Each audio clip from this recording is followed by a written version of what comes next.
नमस्कार। हम स्वागत करते हैं एक बेहद खास मेहमान का। और पता है ये खास मेहमान कौन है? डॉक्टर जयश्री सेठी।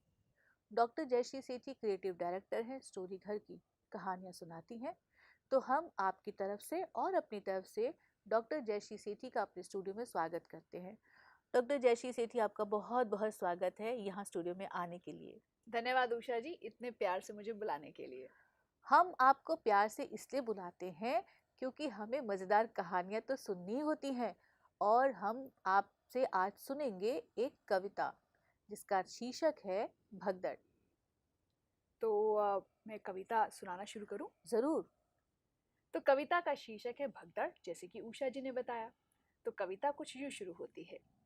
बुढ़िया चला रही थी चक्की, बुढ़िया चला रही थी चक्की, पूरे 60 वर्ष की पक्की।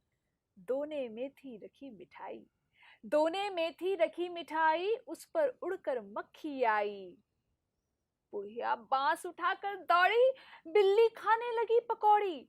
बुढ़िया बांस उठाकर दौड़ी, बिल्ली खाने लगी पकौड़ी। झपटी बुढ़िया घर के अंदर, कुत्ता भागा रोटी लेकर। बुढ़िया तब फिर निकली बाहर, बुढ़िया तब फिर निकली बाहर। बकरा घुसा तुरंत ही भीतर। बुढ़िया चली गिर गया मटका, बुढ़िया चली गिर गया मटका। तब तक वो बकरा भी सटका। बुढ़िया बैठ गई तब थक कर, बुढ़िया बैठ गई तब थक कर। सौंप दिया बिल्ली को ही घर। वाह, कितनी मजेदार कविता। और आपने जिस अंदाज से ये कविता सुनाई है, कविता का मजा आ गया। धन्यवाद उषा जी। अच्छा जयश्री जी, आप जब कविता सुना रही थी तो आपको कुछ याद है कि इस कविता में कौन कौन आया था? इस कविता में मक्खी आई थी, हम्म। बिल्ली आई थी, और कुत्ता आया था, और बकरा आया था। बिल्कुल सही। अच्छा, मान लीजिए कि एक गांव है जिसमें ये भगदड़ मची है। और भगदड़ कौन कर रहा था? जानवर। जानवर कर रहे थे और बुढ़िया उनके पीछे दौड़ दौड़ कर थक चुकी थी। तो मान लीजिए कि अगर उस गांव में, यानी कि बुढ़िया के घर के आसपास उस गांव में 3 बकरे हैं। अच्छा। कितने बकरे हैं? 3। 3 बकरे हैं और 2 कुत्ते हैं। तो कितने जानवर हुए? 5। और अगर मान लीजिए कि 5 बकरे हैं और 3 कुत्ते हैं तो कितने जानवर हुए? 8। और अगर इसी में 3 मक्खियां और आ जाती हैं तो कितने जीव जंतु हो जाते हैं? ये तो ऐसा टेढ़ा करती चली जा रही हैं आप, मेरे ख्याल से 11। बिल्कुल सही। और अगर इन 11 जीव जंतु के साथ मिल जाती है एक बिल्ली तो कितने जानवर हुए? 11 में मिला 1 तो बने 12। मान लीजिए कि बुढ़िया ने खीर बनाई और ये सारे जीव जंतु खीर को सफा चट करके पेड़ के नीचे सुस्ता रहे हैं। तभी सबकी आंख लग गई और बिल्ली उसमें से निकल कर भागी, क्योंकि बुढ़िया फिर से कुछ पका रही थी। तो बताइए अब पेड़ के नीचे कितने जीव जंतु बचे? भाई पहले थे 12, हाँ, 12 में से एक बिल्ली निकल कर भागी तो बच गए 11। बिल्कुल सही। और बिल्ली के पीछे पीछे कुत्ता भी चल दिया। तो अब 11 थे, 11 में कुत्ता भी निकल लिया तो रह गए 10। और बिल्ली वापस घूम कर आ गई पेड़ के नीचे। तो अब ये उषा जी ना कंफ्यूज कर रही हैं। तो 10 थे और बिल्ली वापस आ गई तो हो गए 11। और अगर फिर बकरा निकल गया एक, फिर रह गए 10। तो आप भी ऐसी गिनती गिन सकते हैं। लेकिन ये गिनती मजेदार है क्योंकि कभी संख्या किसी की कम हो जाती है, कभी किसी की संख्या ज्यादा हो जाती है। लेकिन हमारे स्टूडियो में कितने हैं? जानवर नहीं हमारे स्टूडियो में कितने व्यक्ति हैं? देखिए अभी तो हम 2 हैं हाँ। और हमारे सामने 4 तो हो गए 6। और हमारे नन्हे मुन्ने दर्शक जो देख रहे हैं उनकी संख्या का अंदाजा हम नहीं लगा सकते। वे भले ही हमसे बहुत दूर हैं लेकिन हम उन्हें अपने मन के नजदीक महसूस कर पाते हैं। तो हम मान के चलते हैं कि वे सारे नन्हे मुन्ने दर्शक हमारे साथ हैं। तो संख्या का अंदाजा लगाना तो बहुत मुश्किल है।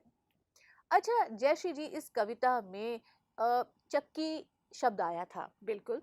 तो चक्की की जो समान लय वाला शब्द है, वो दूसरा शब्द आप बता सकती हैं क्या होगा?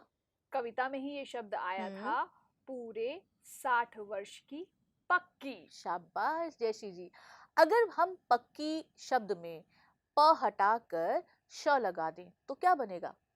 शक्की। और शक्की में श हटाकर अगर हम लगा दें ह तो क्या शब्द बनेगा?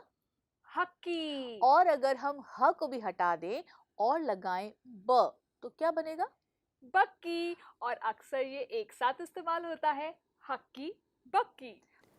इसी तरह से हमारी कविता में एक और शब्द है और वह शब्द है मटका। मटका की तर्ज पे कौन सा शब्द होगा? कविता में ही आया था बकरे के लिए कि बकरा भी सटका। सटका का मतलब क्या होगा इस कविता में?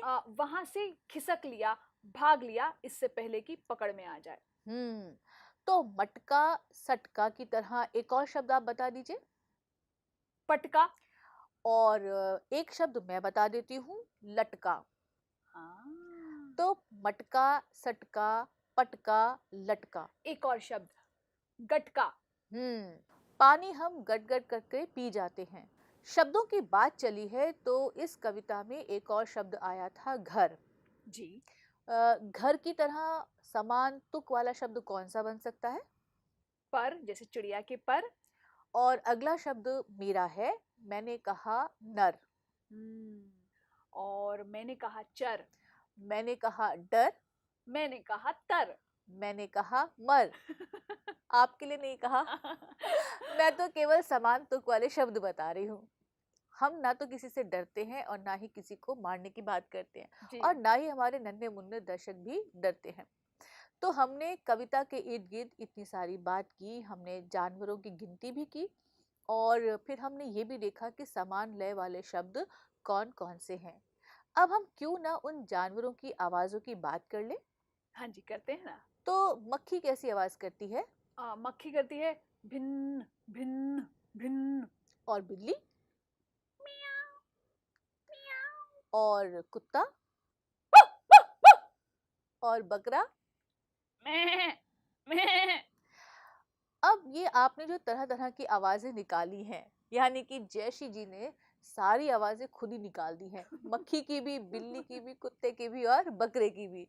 नहीं, और बकरे की आवाज आप भी बहुत अच्छी निकालती हैं। अच्छा, मैं मैं अब ये नहीं पता कि बकरी बोल रही है कि बकरा बोल रहा है। पर बड़ा मजा आया। तो बच्चे भी अपने आसपास की तरह तरह की आवाजों को सुन सकते हैं, पहचान सकते हैं और उन्हें निकालने की कोशिश कर सकते हैं। और बच्चों, ये भी आपको मालूम है कि आप ये तुरंत अंदाजा लगा लेते हैं हॉर्न सुनकर, ठीक है, हम्म। कि ये कोई कार आई है, कोई ट्रक गुजरा है या फिर ये साइकिल की टन-टन है। बिल्कुल। तो हमारे आसपास तरह तरह की आवाजें मौजूद हैं। हम उन आवाजों को सुने और फिर ये कोशिश करें देखने की कि ये आवाजें किसकी हैं। हाँ, उसे हम उषा जी पी पी, पौ हम्म पौ, हम्म घर्र ऐसे कहकर निकाल भी सकते हैं मुंह से और लिखने का प्रयास भी कर सकते हैं। ठीक है। कविता में मुझे याद आ रहा है कि बुढ़िया को बहुत लोगों ने परेशान किया, बहुत जानवरों ने परेशान किया। तो आप बता सकते हैं कि बुढ़िया क्या बना रही थी या क्या चला रही थी? चक्की चला रही थी। और मक्खी कहाँ बैठी थी?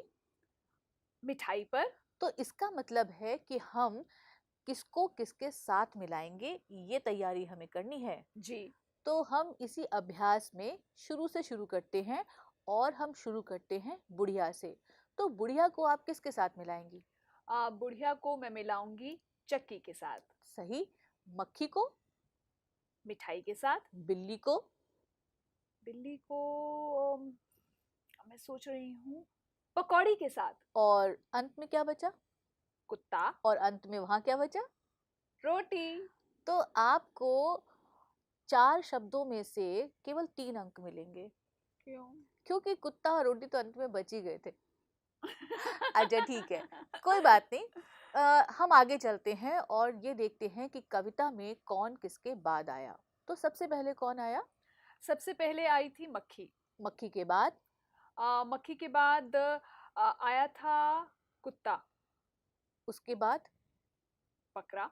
उसके बाद? बिल्ली। और बुढ़िया ने घर किसे सौंपा था? भाई आखिर में बिल्ली आई थी तो बिल्ली को ही घर सौंप दिया था। कविता में बुढ़िया ने बिल्ली को घर सौंप दिया था, याद है आपको? जी। तो बुढ़िया ने क्या सोचकर बिल्ली को घर सौंपा होगा? उषा जी, मुझे लगता है कि बुढ़िया को लगा होगा कि भई मैं जैसे ही घर के अंदर घुसती हूँ तो कोई बाहर मुझे परेशान करने आ जाता है, हम्म। तो मैं घर के बाहर ही ठीक हूँ। भई तुमने जो धमा-चौकड़ी, जो भगदड़ मचानी है वो घर के अंदर तुम ही मचा लो। तो बुढ़िया बिल्कुल थक कर बैठ गई थी। जी। अच्छा जयश्री जी, आप ये बताइए कि ऐसे कौन से काम हैं जिन्हें करते करते आप थक जाती हैं? ऐसे कौन से काम हैं? कई बार ये होता है कि आप किताब पढ़ रहे हों और पढ़ते-पढ़ते आँख लग जाती है, तो क्या हम्म, उसे हम थकना कहेंगे? कह सकते हैं, लेकिन मुझे यकीन है कि आप कहानी सुनाते सुनाते बिल्कुल नहीं थकती होंगी। बिल्कुल नहीं। तो बच्चे भी ऐसे होते हैं जो किसी एक काम को करने में थकान महसूस करते हैं बहुत जल्दी, हुँ, और कुछ काम ऐसे होते हैं जिन्हें करते समय उन्हें बिल्कुल थकान नहीं होती, जैसे खेलना। खेलते हैं जब बच्चे तो देर तक खेल सकते हैं और उन्हें बिल्कुल भी थकान का अनुभव नहीं होता है, जब तक कोई घर से आवाज ना लगाए कि अरे बच्चों आ जाओ, शाम हो गई है, तब तक बच्चे घर के अंदर नहीं जाते हैं। उषा जी, जिस काम में मज़ा आता है ना, उस काम में थकान नहीं होती। बिल्कुल सही कहा आपने।